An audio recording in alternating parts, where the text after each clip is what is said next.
Can the European Union serve as an example for a successful African Union? I'm Rich Bialik, and welcome to the Bialik Group Report.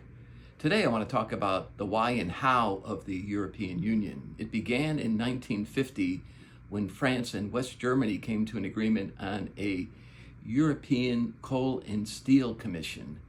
That group was formed really at the behest of France that wanted to have oversight, control over the industrial development of Germany, fearing a resurgence of German military capability.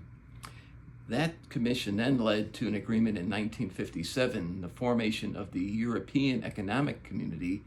4 other countries joined: Italy, the Netherlands, Belgium, and Luxembourg.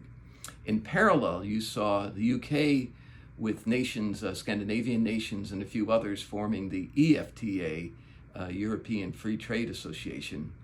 Those two groups coexisted for a while, but it became clear in the late 60s, early 70s that the French-led group, what would become the EU, then known as the Common Market, was going to dominate, and the UK decided they wanted to join. They were rebuffed, prevented by de Gaulle-led France till 1973 when the UK did join. The European community, the Common Market as it was known, continued to grow and reached a milestone in 1993 when the Maastricht Treaty was signed, and that's when it became known as the European Union. The next big milestone was in 1999 when the euro was launched.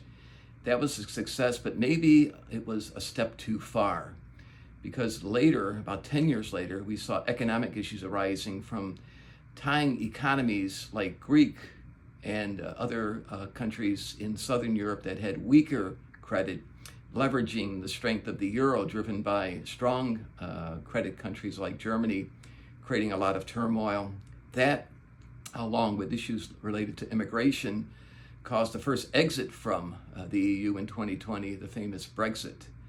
Today, we see an EU with 27 members. 20 of them use the euro. Countries like Poland continue to use their own currency, the zloty.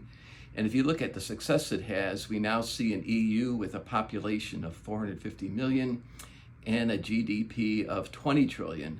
That compares to the US, which has 350 million and a GDP of 30 trillion.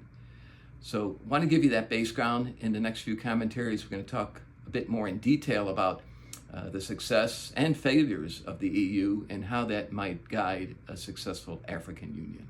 Thanks for joining the Bialik Group. Please stay tuned.